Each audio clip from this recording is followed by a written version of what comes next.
Hello, this is Captain Poodle speaking. Are you ready to find love? Yes, ahoy, matey. Love. Exciting and new. Go online. They're catfishing you. Shocker. Fiance. Soon you'll be flying to parts unknown. 90-day fiance. Marrying someone you only met on your phone. Be they French or Chinese, a brand new K1 visa's the key. Ooh, the key to what, Poodle? To love. It's reality, yes, let's love.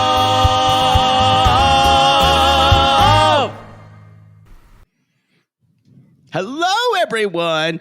We are back with 90-Day Fiance, Season 10, Episode 8. I cannot believe we're at Season 10. Jesus Christ, when will it ever end? This is the beginning of Poodle's Takeover Week. It's all programming, all my favorite guests. It's like I'm retiring. And with me is the inimitable, robust, handsome as hell, I like to say hirsute. Hirsute. Thank you. Hirsute. Kyle from Reality Cray. Or Thank you so much for having me. I have you anytime I can. My goal is to make Maddie and my podcast partner Kim extremely uncomfortable during this podcast. I'm always happy to do that. Yes. I was told by one listener, you should be in a DM, and it was meaning well. It was meaning well. You should be lucky you have someone pulling you back. Yeah. No, I completely agree. I feel like if I had anyone else except Kim, our podcast would have ended years ago. I know. Well, and I'm usually told don't say it, and I have to burst out and say it, and then I kind of rethink and we edit out some of that really stuff. But I had to say it. I can count on one hand the times that I have reached out to Kim and told her we need to edit something out. It's always the opposite direction. I think it's just because I don't know. It's after I've said it, I'm fine. It's just like I had to say that the Golden Bachelor Gary sounded like Warren Jeffs. I had to say it. And if I didn't say it, it would burn a hole in me. It would eat you up inside. And I kind of ruined him for a lot of listeners. And oh well. Sorry? No. He's fine. You're fine. Yeah. Anyway, y'all, just a couple programming notes. When we started talking about the Golden Bachelor, I had to say that I had to kind of think about, well, how many people has this guy killed in Nam? And maybe Korea. Kim was really upset by that. How many young lives has he taken? Gary has definitely snuffed out a couple people with his bare hands in the Mekong Delta. Without a thought. You know, he just goes on his training. Right. Y'all, when you're in the jungles, you can just trust your instincts. You just use what's given to you. It's him or me.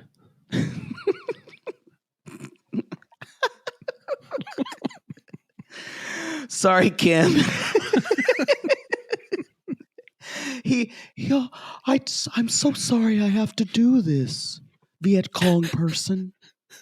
You're dead now. He's definitely woken up in a hotel room in Ho Chi Minh City with a sex worker. With his crotch on fire. In a really, really problematic arrangement that... oh, God, why is there blood coming from her head? He would never tell Teresa about this.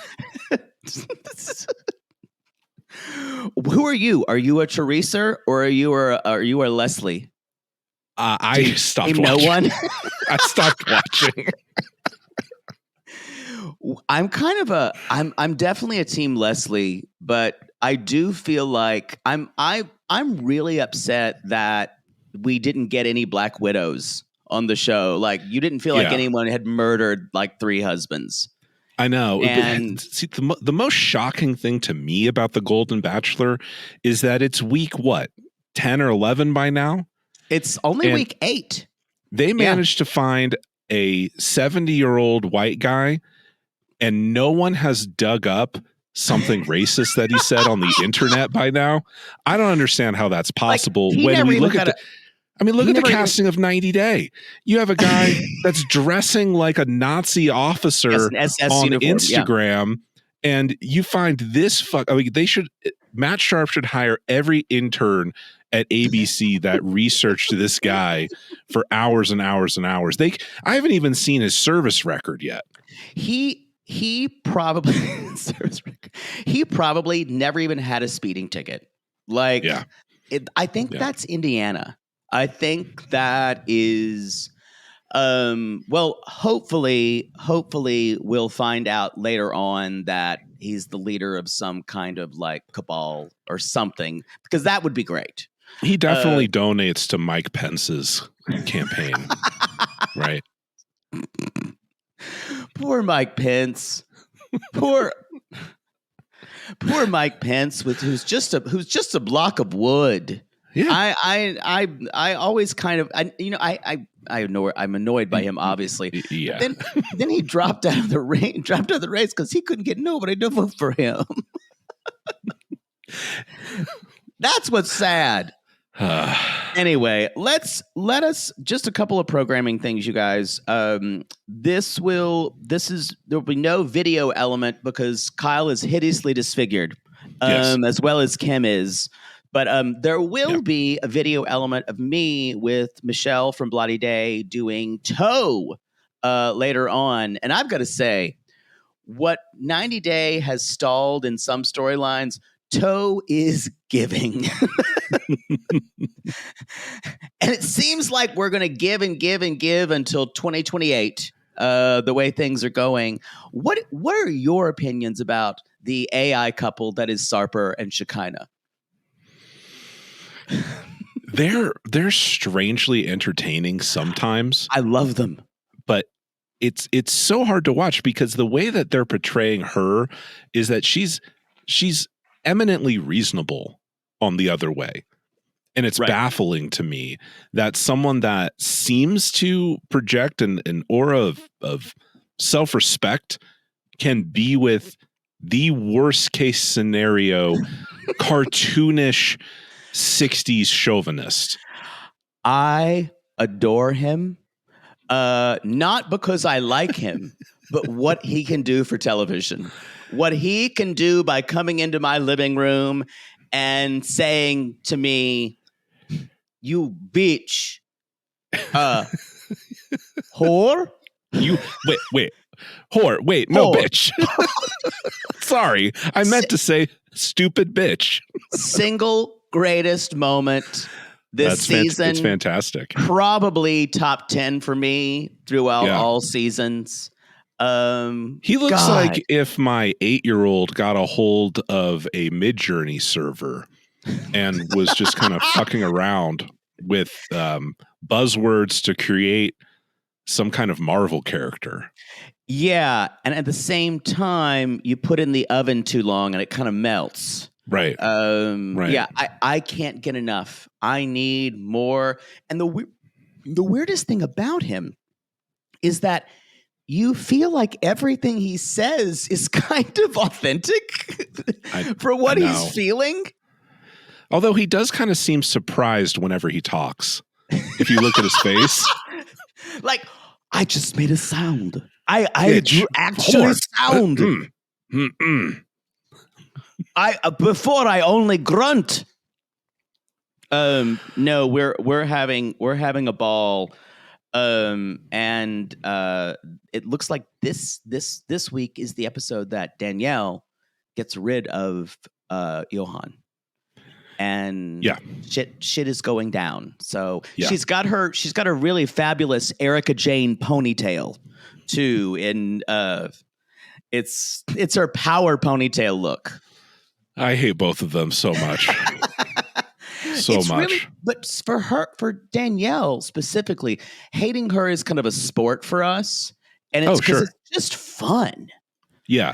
No, with Johan, my disgust is more based on his actions with it, which with Danielle, it's more who she is as a person. No, she's an awful, rotten person. Yeah. she's just rotten inside. She's horrible.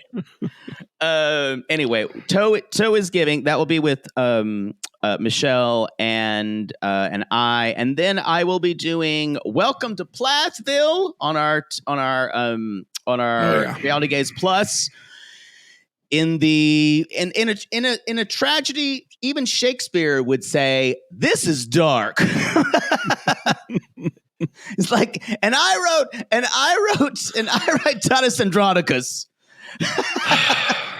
And I'll be doing that with Cara Berry from Everyone's Business But Mine. And then I'm going to be doing Love After Lockup with Mary Payne this week, the Life After Lockup, and then doing last week's with Chris and Bois from DocuSweeties. Because I'm just back from Hawaii, y'all, and boy, are my arms covered in lays. And I'm a little punchy after taking a red eye. How was it out there? I haven't been to Hawaii since I was a little kid. Horrific. Yeah. Just dumpster.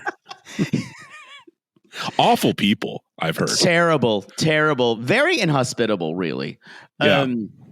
It was lovely. I went to Maui and obviously didn't go to the part of the island that was affected by the fires, but everyone's pretty resilient. There are a lot of people suing the pants off them because basically the power company, if you knew about it, if you saw what happened, the power company kind of could have made some calls that could have maybe reduced the carnage, and maybe some people wouldn't have died.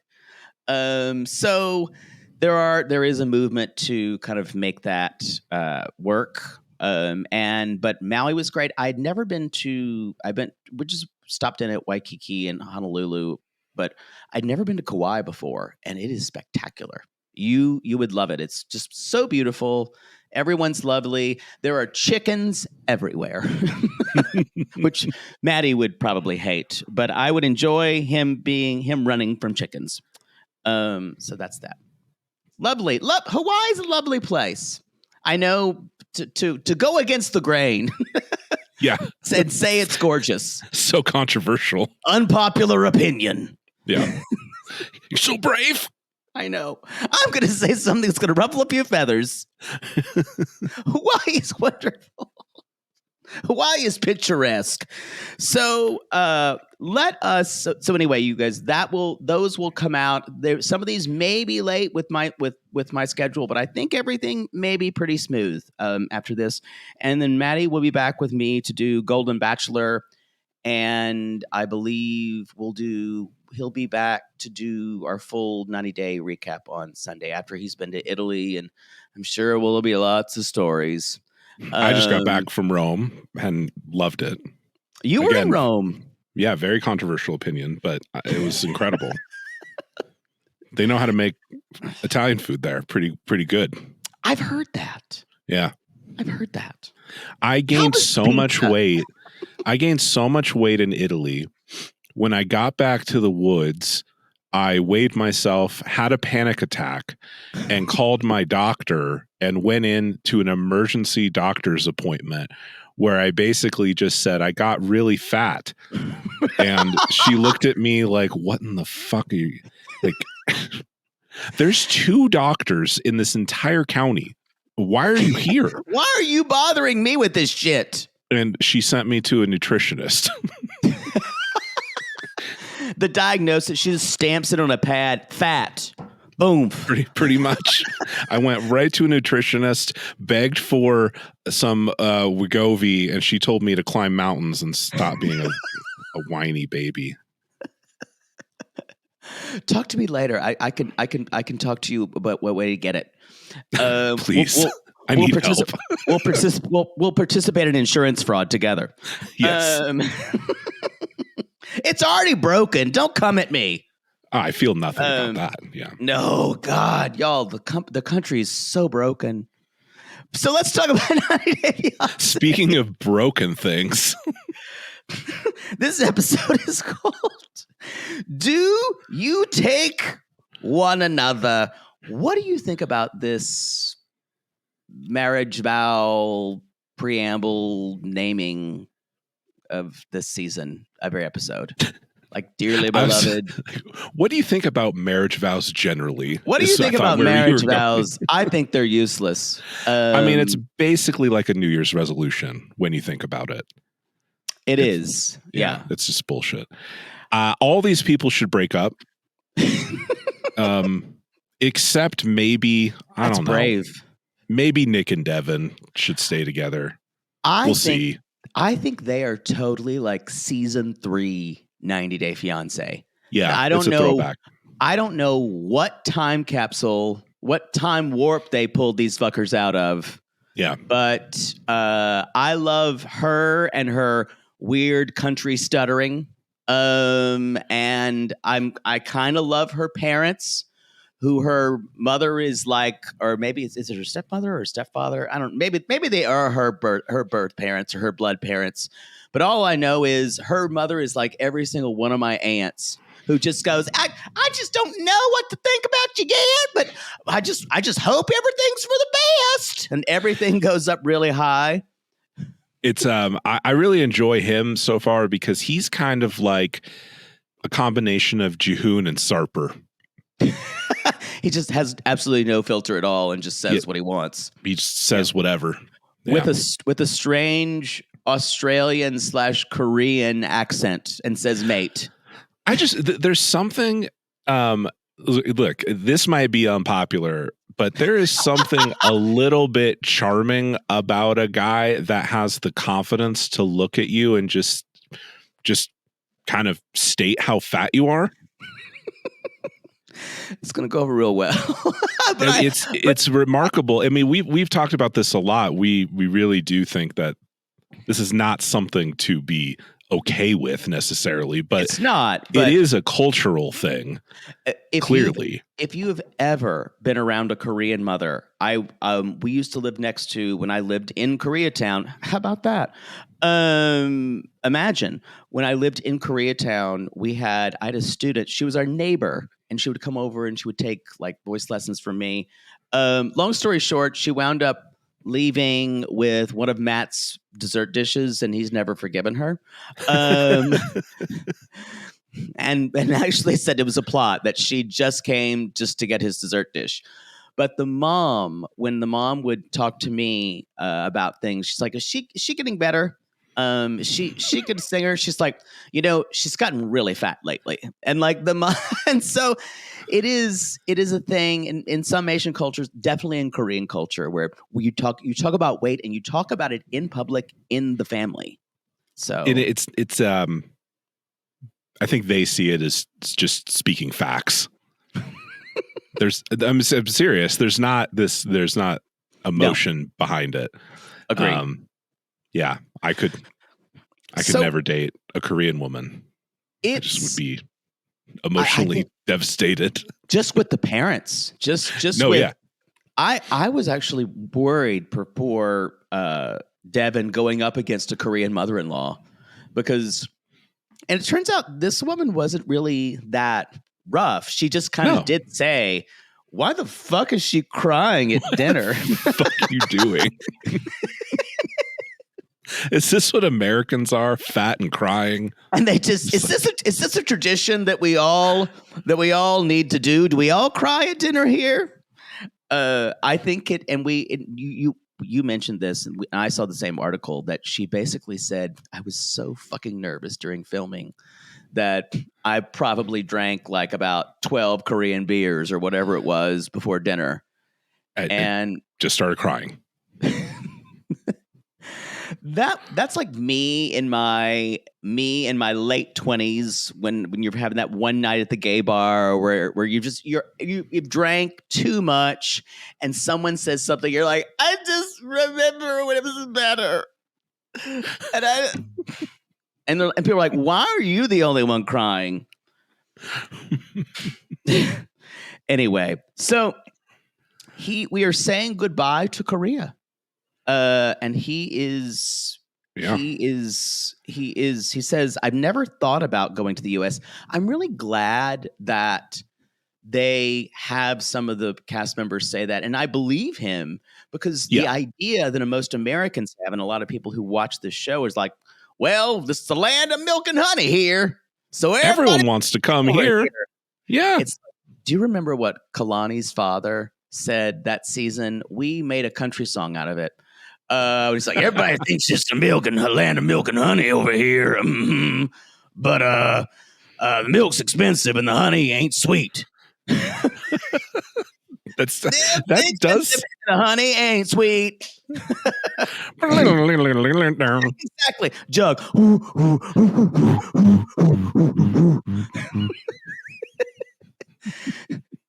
We're like, that is the sunny view of the world. And now problematic character in hindsight with what we know now. Right. We have had to take all of our Asuelu sound clips out of our podcast.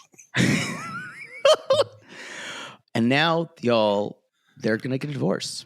It's official and I think it's for the best. I really do. I think they should have never taken that man off that island. Let him. Well, he's headed back. He's headed back. So good. We can in his house without walls. Maybe the cycle will repeat. We'll see. And the cat's in the cradle and the silver spoon, little boy. Anyway, so I'm just glad that Kalani has a side piece that's slamming ass all over town. Don't get pregnant. I know. Get pregnant, God, right? Don't put the condom on your thumb this time. That's not. She actually said it's not her fault because he did not want to use them. But yeah, I think there's more to it than that. I'll just say that. So we're going to. It's like me when they see the airport robot. It's like me when I freaked out when I saw a robot in a restaurant in China, and I was both delighted and scared because the robot had beer in China. And it would come around. It was like boop boop beep boop boop boop boop boop boop, and I would go, "Oh, I want to kick it over." And someone said, "But it's bringing you beer." And I'm like, "But don't you just want to kick it over and see if it rolls around?" No, I was the only one who wanted to kick over the robot. But you do it because they're going to take over one day. Yeah. Well, how long until we have a fight in Congress about robots that are delivering Thai food that defend themselves with flamethrowers and what the legality of that is? Do they have a right to self-defense?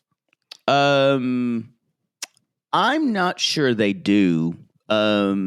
Because I could get free DoorDash all day if I live next to a college campus. They're in human. Those things are machines. everywhere. They really are. Ours here take mostly documents. You'll see them going down the road, and sometimes they fall on the side, and I stop to laugh. Yeah, and yeah, stupid. You robots. Don't take the documents. I should really. I think they're locked in, and then I'm always thinking there's someone watching me. So anyway, later on, Memphis, and I thought, holy fuck, that's the biggest airport near them. Yeah. In Searcy, Arkansas.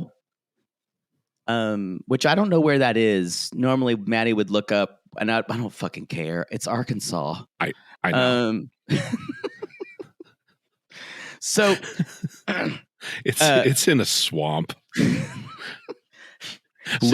Kim and I were talking about like the only reference we have for Arkansas literally is Bill Clinton. Like that's it. That's all. Wasn't the show the sitcom Evening Shade filmed about Arkansas? I don't know. I've never heard of that. Kyle, if you're gonna come on our show, you need to have obscure late 80s and 90s sitcoms. It had Burt Reynolds, Mary Lou Henner, Wow, Michael Jeter, who died of AIDS. I've only heard of one of those people. I'm sorry. That's homophobic. Anyway, Michael Jeter won a Tony for Grand Hotel. And he was dying in that too. Shocker. Anyway. Memphis is great, though. Good segue. Before I start talking about the sadness of Michael Jeter dying, there's some musical theater queens who just went, Michael Jeter! Anyway, so y'all, the parents are looking, they're just normal country parents. Yeah. They walk down. First thing Momo says is, "You're real. I thought you were somebody Devin invented." And That's always nice to hear as a child. Just has Devin invented other boyfriends? When my parents met my wife, they made it really clear that I should not have been able to date someone as attractive as her. It's like, thanks, Mom. That's nice. I mean, you're great and everything, but what'd you do to get this? I mean, Jesus, we've seen your exes. What did you do? What did you do? Did she lose a bet? What lies have you spun? So anyway. So we don't know if Devin has maybe made up previous boyfriends. It's not clear. But she does say, he says, "I'm hearing accents I'm not used to. It's probably because you can't understand them. It's so thick." And he does say, "I'm the only Asian here." Maybe. Well, wait till you get to Cersei. You're going to be literally the only minority there. The only one.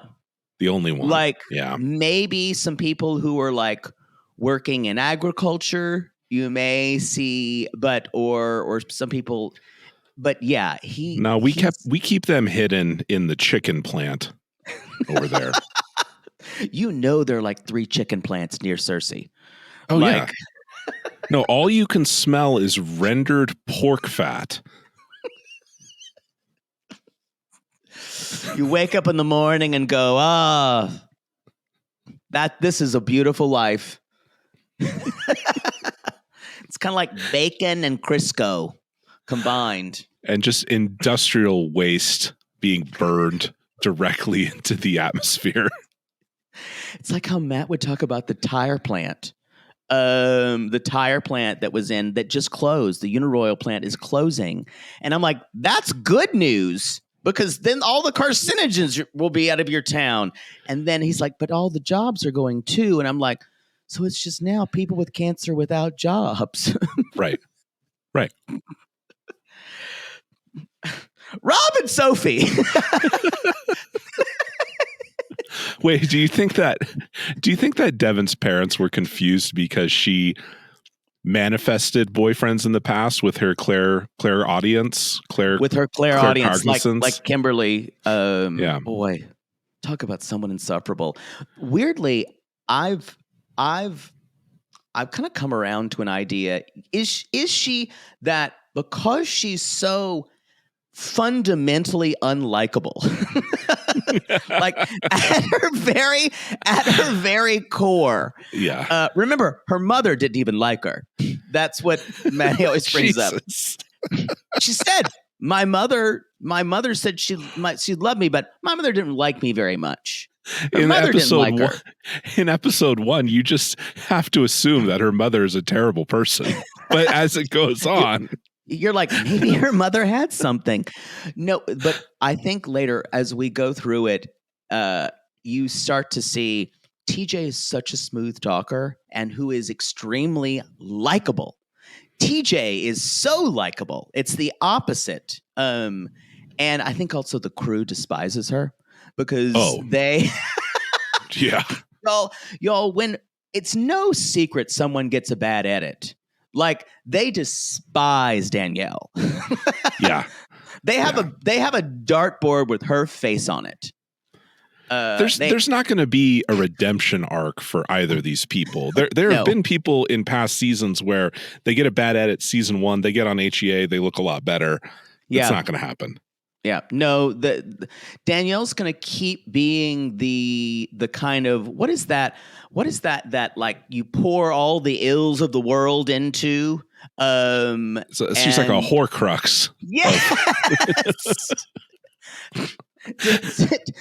that will be her job, and then she'll take everyone's ill will. And I think she's fine with it as long as she can pay her Easy Pass violations. She's got a long way to go. So anyway, whenever they show a cast member saying something and then they have a flashback that shows how much of a liar and hypocrite they are for like 30 seconds, that's how you know they pissed off a producer. That is so true. Whenever they do there, and they did that for, I think they did that for Gino. I don't know who filmed that bachelor party. We're gonna talk about that in the second show. But Rob and Sophie, what's your read on this? To me, this is the most tedious storyline, and this never needed to be on this season. Yeah, I find her shockingly likable. I do too. Yeah, especially just from the way that she was set up in the previews, and he is one of the most infuriating humans I've ever seen on this show. He is a black hole of joylessness. Yeah, just crazy. A complete baby man that is so utterly humorless and unfunny to watch, and just sucks the joy out of everything.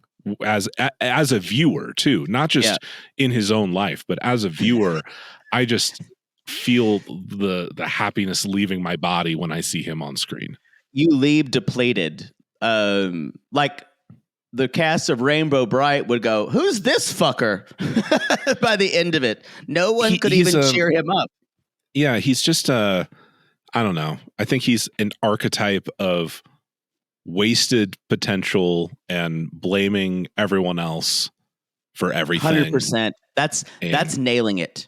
And you could see that all from the was it a Dodge Charger that it was? We finally figured out what the car was, or was it I thought it was like an old Chrysler. It's a Chrysler. That's what it was. I'm getting it wrong. Sports car with the board holding it up. It's a symbol for everything. Yeah. So y'all, she's seemingly goes home with him and puts the ring back on, and then he's like, "I'm going to do something nice for you. So we're going back to the beach because it's the only place this guy knows in Los Angeles. There's nowhere else to go in LA. And we're going to Venice Beach." Kyle, have you been to Venice Beach? We said Many this on times. our podcast. Yeah. It is full of druggies. Yeah. And cuckoo crazies. It's not exactly peaceful and romantic. No. It is full of a guy with a syringe in his hair. And then an old man who looks like Big Bird who just wants to scream at you. There's a lot of boom boxes and skateboarding. And leather people with skin, with lots of dark skin. Well, two types of leather people, to be fair. Some people are into one for sure. That is very true. Yeah. Dudes working out and just kind of guys that are trying to sell those little helicopter things that for kids that light up. Fucking things. Yeah. Yeah.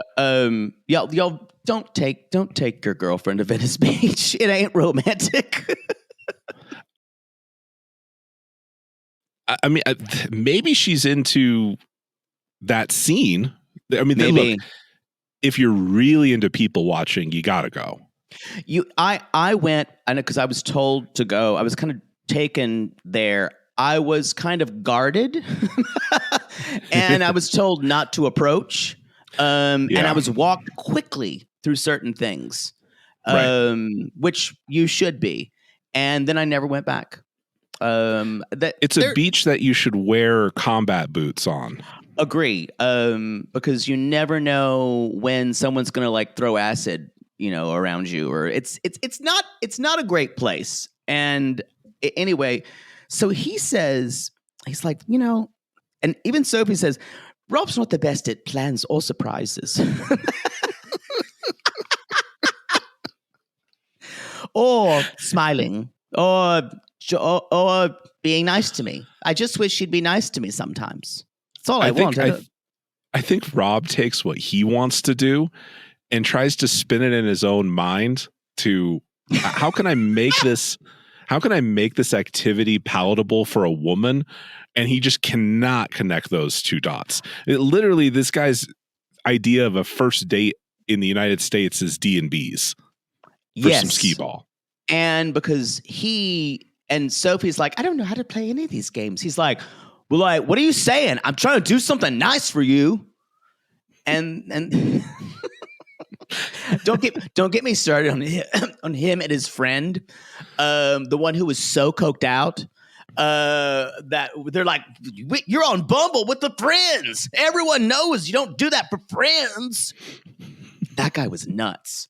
Would you, if you were trying to court someone with fancy tastes and you couldn't afford to live in a certain neighborhood that they want to live in, would you rent an Airbnb to just kind of in that area, just to kind of tease them with how it would be if you were with someone that wasn't, a loser? It's an interesting tactic, because what's happening here is he's basically saying, you said you wanted a house on the beach, so I got you one for one night. For one night, and then we're going to go back. We're going to go back to my shit shack tomorrow. Then we're going to go back to my hovel. Have a taste of the good life, bitch. Now here's the reality of the rest of your life. Flush that toilet that works. There was something about going into this really nice Airbnb that says, you said you wanted a house by the beach. Right.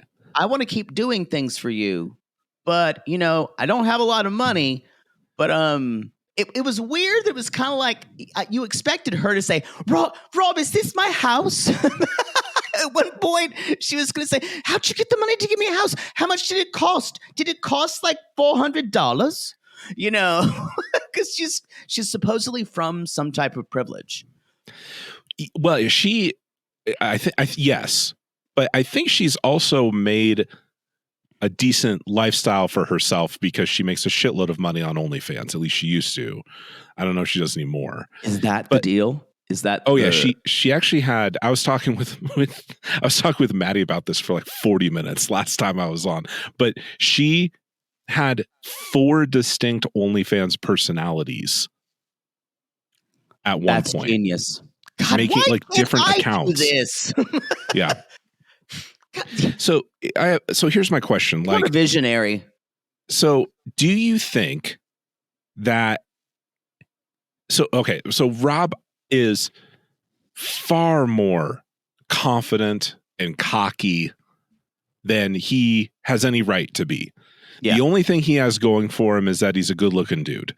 Everything else is, I don't know where he gets this from. This braggadocio and bravado is, I think, one of the reasons why he's so unlikable, because he's done essentially nothing in his life. Totally. With what he was given. And Sophie is clearly like really into him, and she doesn't seem to mind his ridiculous overconfidence, but yet she wants him to put her in a better apartment, which she believes he is capable of providing for her, but he just isn't. So I guess my question is, like, do you think that Sophie was initially attracted to this total bravado that is kind of like biting her in the ass now. Like what I guess what I'm asking is, what the fuck is this relationship? I think you are assigning Sophie more depth than she has. Fair. I don't think. Do I think she is? Let's she's say like 23. She's 23 fucking years old. Yeah. Rob's 31. Rob has now. When I was 31, I still didn't know fucking shit, but I think I knew more than Rob. Well, yeah. At 31, I had nothing. Right. Either, but I knew I had nothing. You know. And I kind of knew that I wasn't there yet, but I kind of had an idea of what I needed to do. I also kind of had a certain ethic for my life that I wanted. And I feel like he has none of that. He is such a child.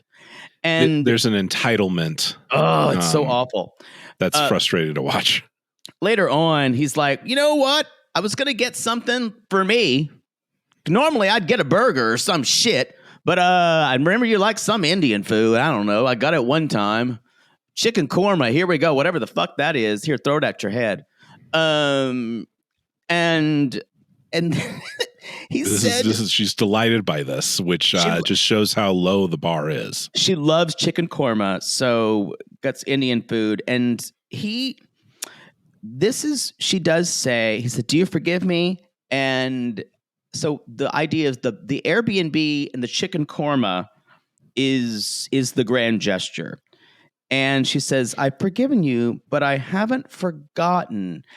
And the other thing is that I wanted to bring up that I can't wrap my head around is she keeps saying he didn't cheat in person. It was online cheating. It was online when Rob online cheated on me. And it's like the phrase like scratches my brain in a way. When Rob online cheated on me. And I'm just like, he sent jerk off pictures to some rando girl. I don't know. But I think, and this is when they were in a committed relationship, right? Sure. And it's like if I'm in like a committed relationship, that's not good. And it does seem like she tries to explain his stuff, his discretions too much. She hand waves it away. Yeah, and it's so. Do you remember a specific instance where she actually said it was videos of him he was sending to people, or was it just videos from women? He said in like the first or second episode, they would send back, and she said, then I saw this disgusting photos of him. She sent back to them. Okay. I could only assume it was jerk off videos. My tinfoil hat theory on this entire thing is that from the beginning, this is mostly him just paying for OnlyFans. I'm serious, because I think that's how they met. And I also think one of the reasons why she's so quick to forgive him is because she used to do the same shit, and that's also how they met. That makes sense now. But if he's sending videos to other people whacking it, then that obviously rises to a different level. It seems like what he called, I just got like, it's just like random girls sending me like porn. I don't know, just like free porn. So I got their porn and I jerked off and sent it to them and say, you like that? And then that's what you can see nightly on pianocat77.net. As I'm sure you know, guys get DMs soliciting all sorts of dirty shit all the time, but it's all scams. I have heard that. It's all scams.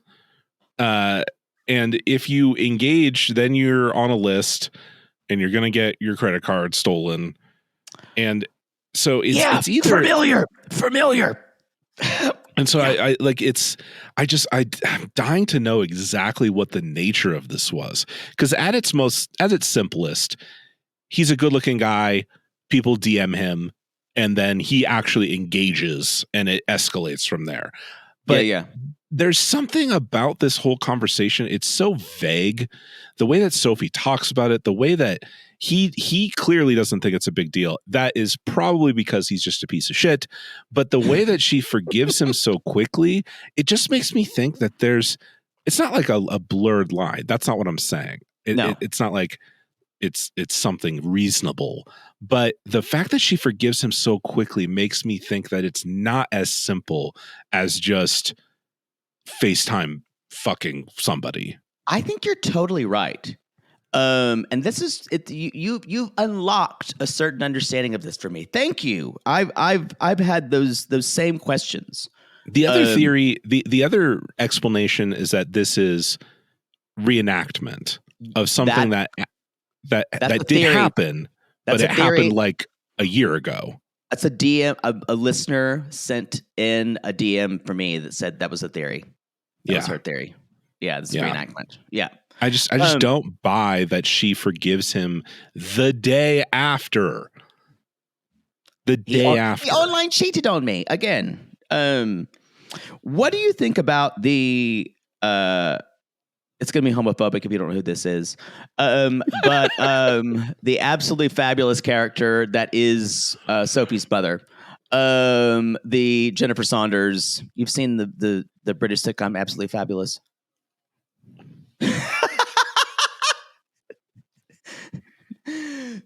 Kim would know this. Actually, she might not. This may be too gay niche. To be fair to me, we have an entire segment on our podcast called What's Kyle Not Watching? Because I am wholly ignorant of the vast majority of, like, when I was a kid, I watched The Simpsons and American Dad and like Supermarket Sweep. That's it. That's an interesting addition there at the end. Yeah, that was our dinner time television watching. I grew up with video games. I'm a video game nerd. Like that's my wheelhouse. Absolutely Fabulous is a British, very campy sitcom about a fashion editor or fashion editor and her friend, her drunk friend, Patsy, Adina and Patsy, and they fall out of limos together because they're so drunk. And it's very gay and it's very campy, and but it's very British character, and she's like, like they're always like weird hairdos and big faces. That's what her mother is like, and she's like, I told him roll the knob, and it's very like British. It feels like it's someone doing a character every time I see her mother. I enjoy watching her. She's good TV. And she's coming next. She's coming very soon. So she's coming to turn this storyline around from infuriating to entertaining. She's going to destroy him, and I can't wait. What do you think about the fact that she's been tracking Rob's location for 3 years? I think it's great.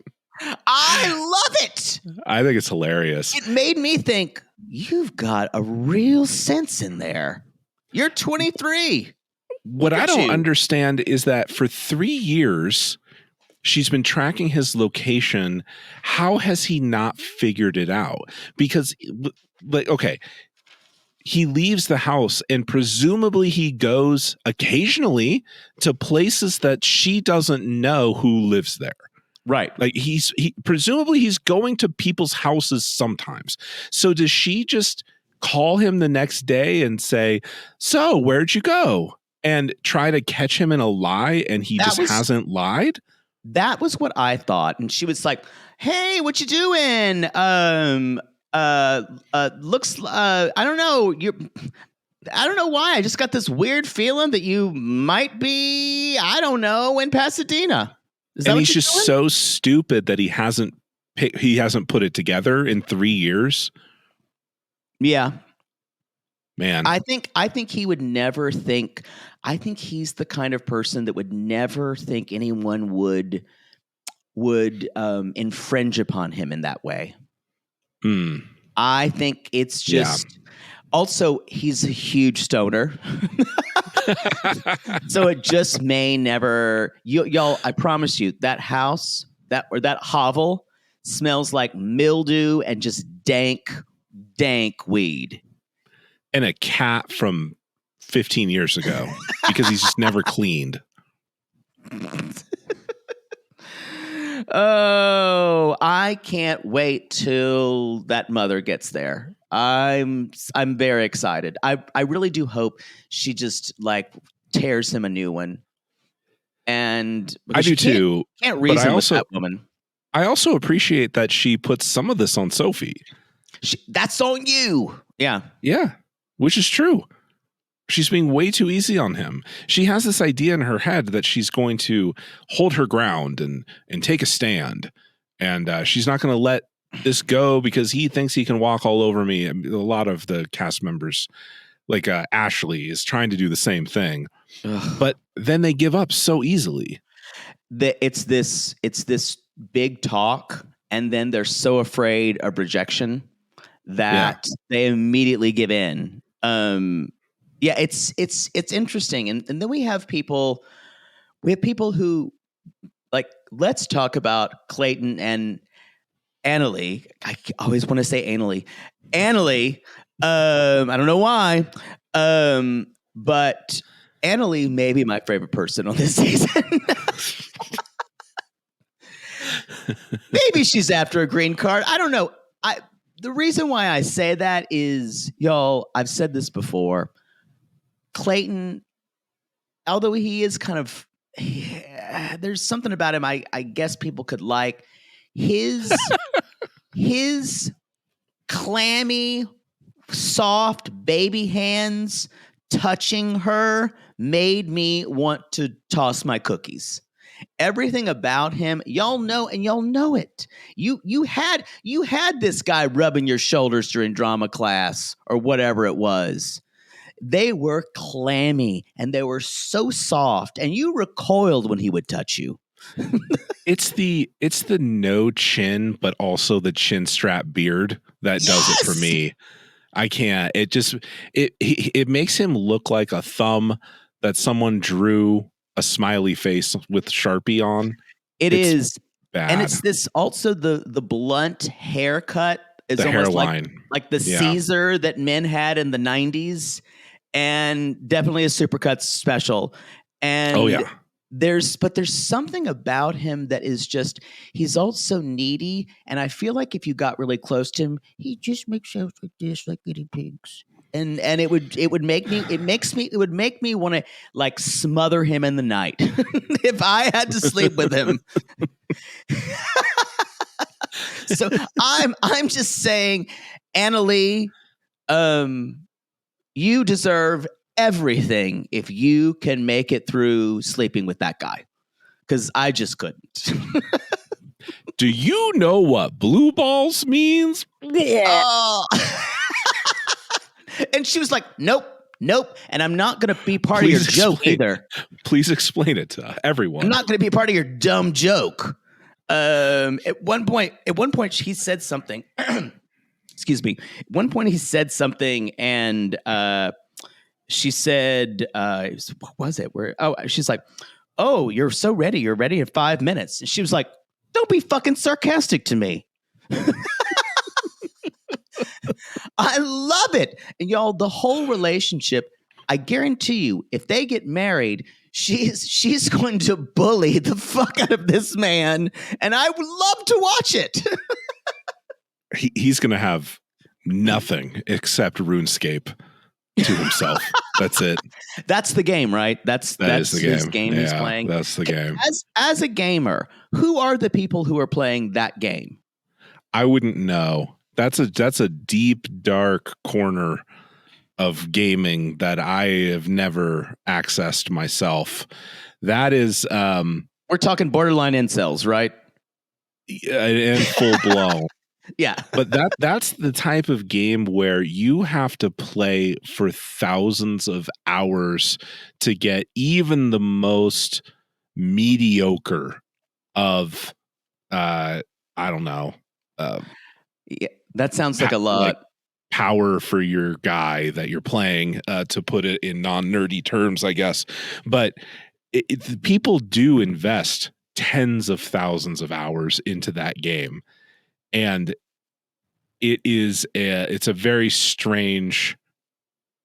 It's never connected for me, but that's one of those things. Like, it has its own. You could write books about the weird drama that's happened. It's a very tight-knit and strange community. That is so far removed from my experience. I can't even. Yeah, I can't even touch it. It is for me too. But as soon as I was told, because I didn't recognize I couldn't piece together what it was from just the blurry screen, but someone told me that he is actually really well known in the community, and people were talking about him on 90 Day Fiance, and he is one of the most and they're like, he's our god. He's like, well, I don't know if he's actually like respected or anything, but suffice to say, he's a well-known entity in that space, and it's a level of nerdiness that I have never even touched, like not even close. Codename Baby Hands. Y'all, I'm telling you, you look at those hands and just picture the way he handles that mouse is the way he handles your shoulders. He just flicks it over it. She looked like she was going to vomit during that massage. Annalee deserves everything this country has to offer, or whatever she wants. She should be able to go to any fucking country. She deserves access to the American economy. Yes, she fucking does. Karen would say. I still, dude, I cannot get over that this motherfucker is allergic to the goddamn pigs. It's so fucking good. I heard this and I had to sit there, and I was watching this in Hawaii at a pool, because I could get Wi-Fi, and I paused it and laughed like a fool, so much so the woman next to me stared at me and says, "Is your show fun?" That I was watching, and I was like, "Yeah, go scream at your kids some more, lady." By the way, I would like to tell you, anytime's a great time to go to Hawaii. But if you, like me, don't love multi-generational families vacationing with you, maybe rethink Thanksgiving in places like that. Noted. Thank you. Just putting that out there.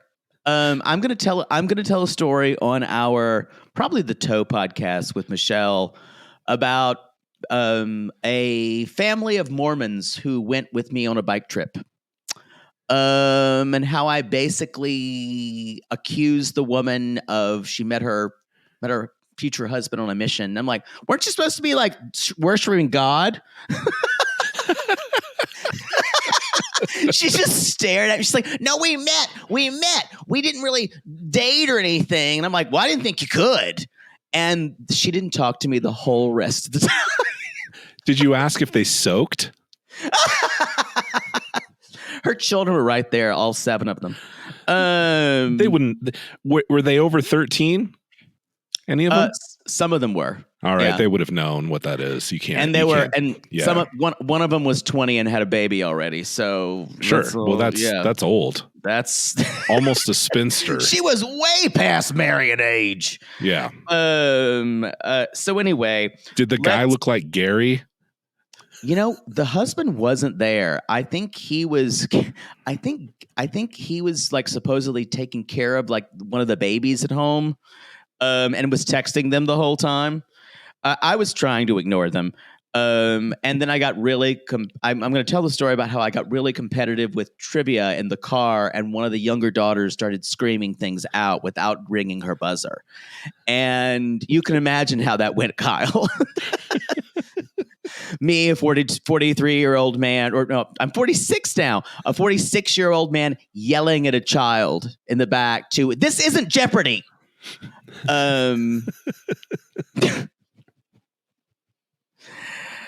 They don't know how to behave. Clayton expects to have sex while also demanding that she wash his guinea pigs that he's allergic to. It's crazy. You could not have sold me on this storyline with that synopsis. I would have said that's made up by ChatGPT. Yeah, it's not real. There's no way. But this is the bright spot for me. This and Closet Mom and kind of rode hard and put up wet mean sister. I have a feeling if you sat next to what's her name, Rebecca, Debbie, Maureen, sister Clayton at a bar after she's had, I don't know, 8 or 9 scotches, which she does nightly. I think MGDs. That's you're right.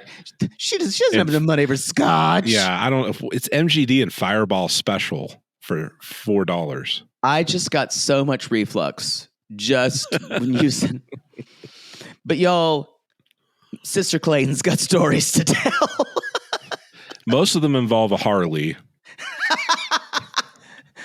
and a rough night with a jukebox that wouldn't stop playing Journey. Yeah.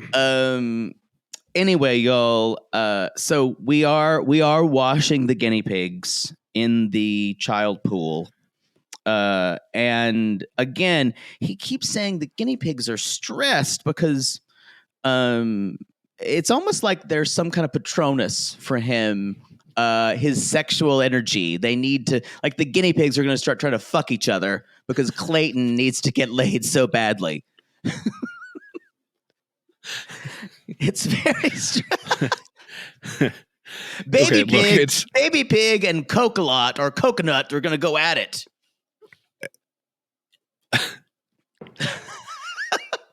How do I say this? Clayton should not be had sex with. He just shouldn't. He hasn't done the work on himself. However, I am really suspicious of this entire thing now after this episode because like we're on day 32 now and they haven't had sex. These people are in their 20s. It is weird. It's a really, really bad sign. And it's like, okay, I get not wanting to fuck when mom's right there, but we haven't even had an ITM of her saying, oh man, I'm so horny, but mom's right there. Right. Nothing. We don't have her saying, I wish we could have sex in a more private place. You're telling me mom hasn't gone out to the bar? Meet? Yeah, to a storage unit auction by now? I guarantee you she goes into like those storage things to get treasures. Yeah. I gotta get my treasures. Y'all, she's definitely gone out, and they could have had where what I call the shot is always that freshly fucked feeling when it happens the next day, and they're kind of like staring at each other. Darcy always did it the best when Darcy when the guy would look over at Tom, and she's like looking at, hi, had a really good night. Yeah, we made some magic. So good. He got me roses and chocolates. I gave her rose oil from Bulgaria. Yeah. Very expensive. It was a big bottle. You know what I mean? It's a big bottle. It's big. Never seen anything like it. I wish them all the luck in the world. He's getting surgery now. They'll be twins by no. I know. So the idea, I think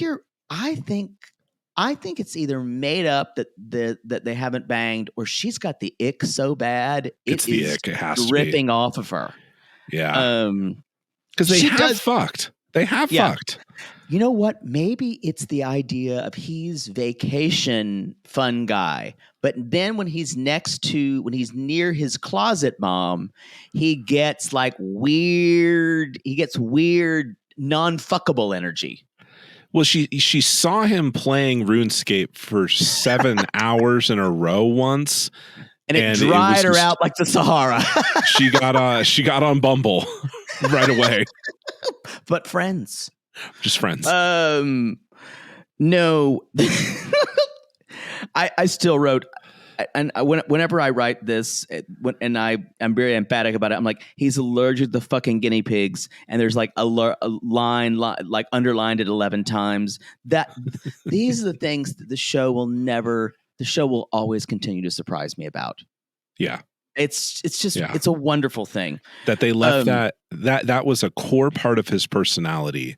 These guinea pigs, and we didn't know he was actually allergic to them until episode 8. They're slowly killing him, but it doesn't matter because he loves them so much. Why does he need that entire kiddie pool to fucking wash them? He could wash them in like a Tupperware. He could. I'm always concerned at the amount of real estate the guinea pigs seem to take up in that apartment. Yeah. It looks very fort-like, and I feel like he's way too old to be building animal forts. There's something happened on the way to heaven with Clayton. I think it could be possibly related to when his sister said, let me quote this because I was horrified when the sister said, what was her name? I'm sorry. Her name is indeed Brandy because of course it is, because ain't no alcoholic like a brandy. I still say the shadiest, like all about Eve, bitchiest thing that he said to her last week was, had enough to drink. It was so like old style Hollywood actor. Yeah, that was great. Had enough to drink, darling. The only way that she could be more of a caricature is if her name ended with Leigh, Brandley, or something like that. Yeah. But Brandy did say, I'm not going to take it out on you, talking to Clayton, because you're my baby. Okay. That's someone that says a lot about their childhood. And you're my baby brother. Yeah. You're my baby. And it sounds like she was deeply traumatized and parentified as a kid. That's exactly what it was. And I have a feeling Closet Mom was off finding her treasures. She was on the back of a Harley, and then she had to upgrade to a white van so she could carry more shit. Oh, the editing on these whoever is editing their segments too is a genius. I still say when he says, my favorite moment of theirs is when she says, "Is the house getting ready for us?" It was like in their first episode, and he's like, "Yeah, we're moving some of the stuff." And Closet Mom just shoves a whole thing of cereal bars in the storage unit. 10 years expired. So can I ask you, I have not had the good fortune to visit the great state of Indiana. Have you been to Indiana? No,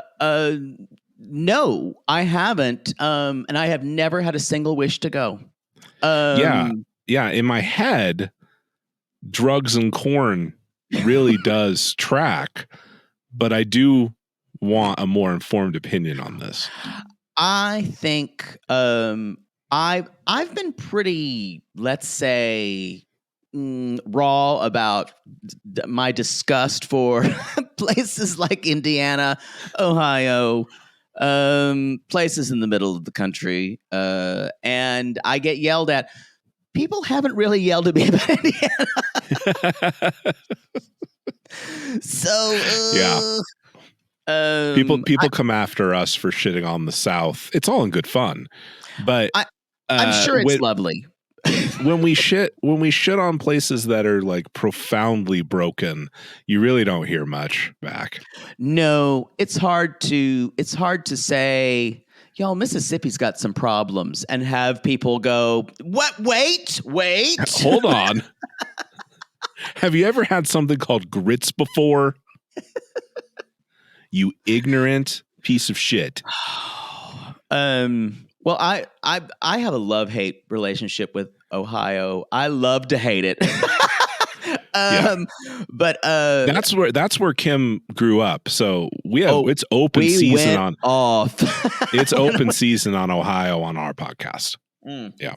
And it's given us so many greats. It's given us Danielle. Just alone, that brings Ohio to the top of the pyramid. I want to talk about a couple of things. We do see Annalee talking to her mom, and her mom's sugar isn't well.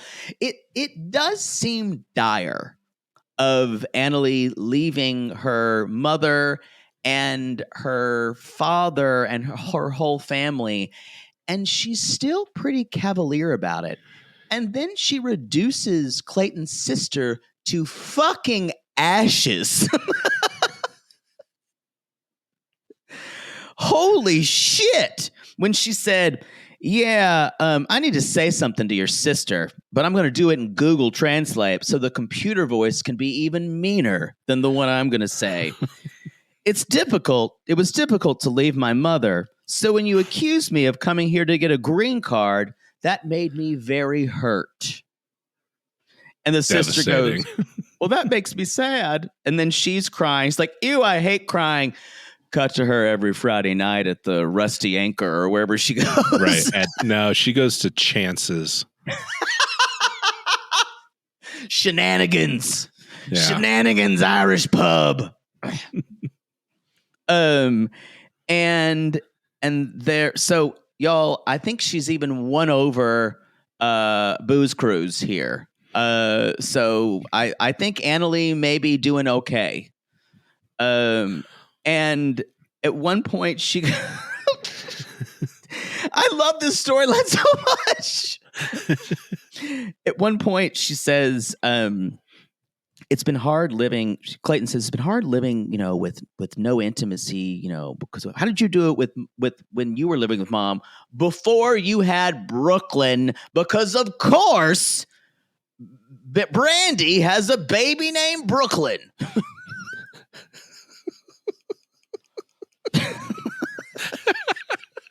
It's not a made up name either. No, it's totally real.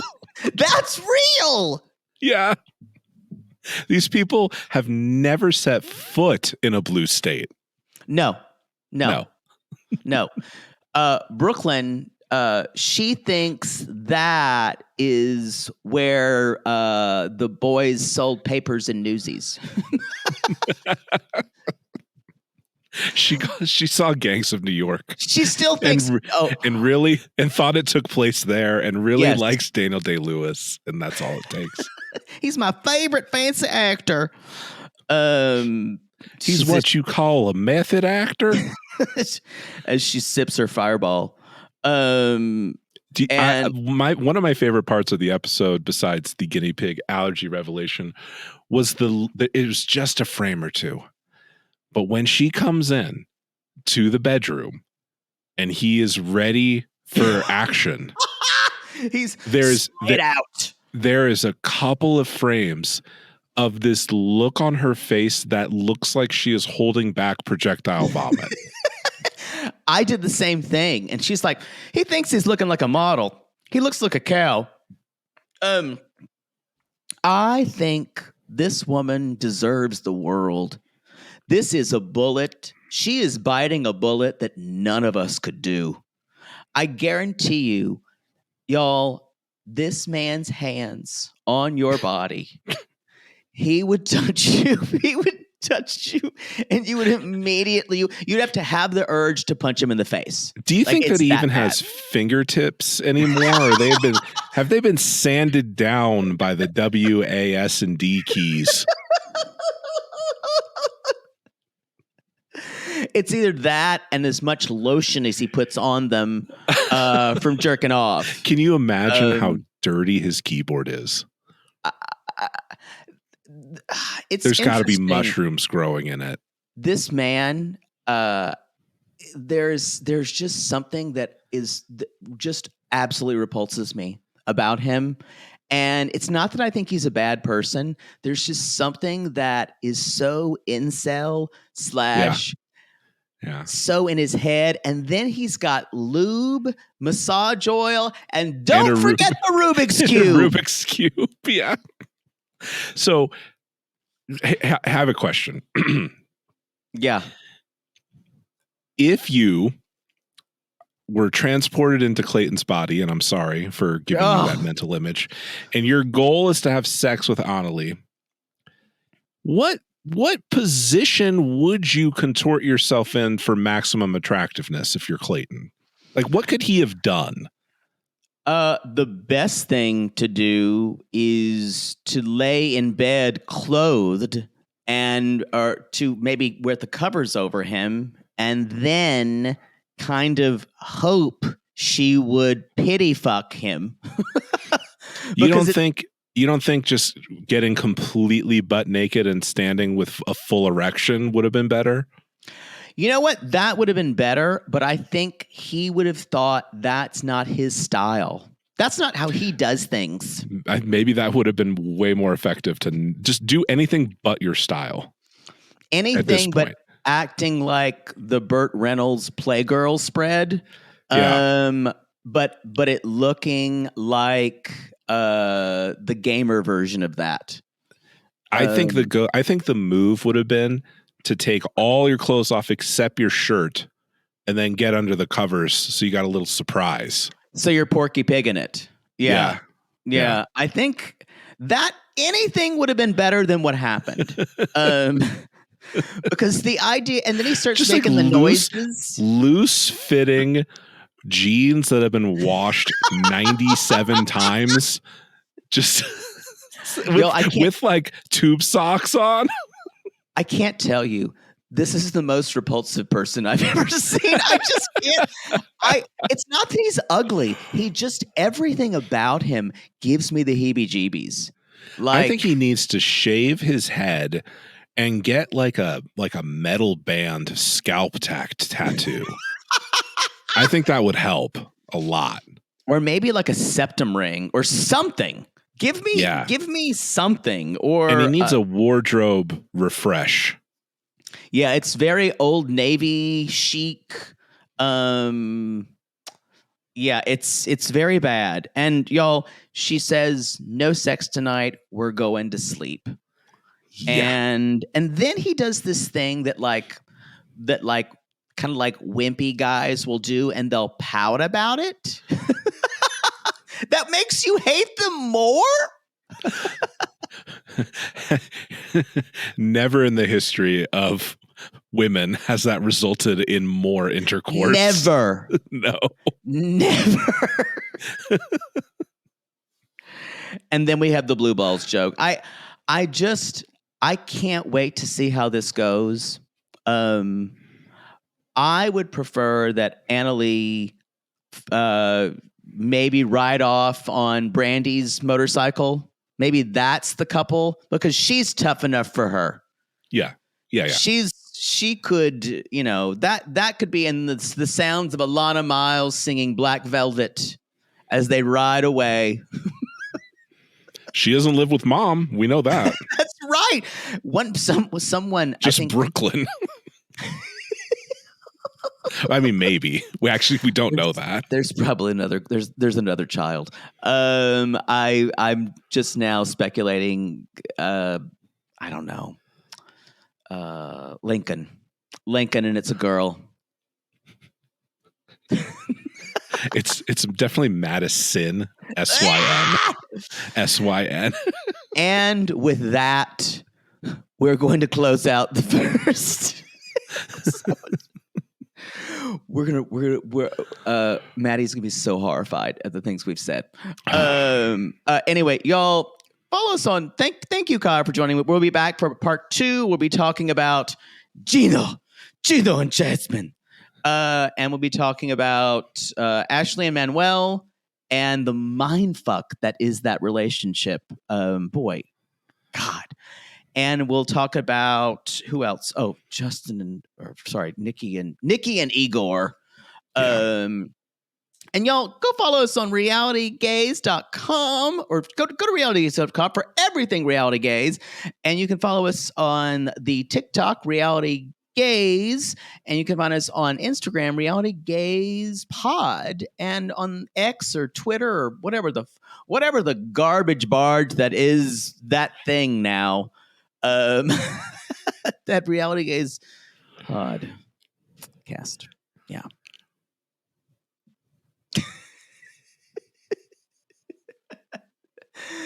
And I'm just going to say, I forgot to mention this. Just like Sophie, I have an emotional migraine. Did you love that? I didn't catch that. That's hilarious. I've had an emotional migraine all day, Rob. I don't even know what that is. I don't know either. We'll see y'all later.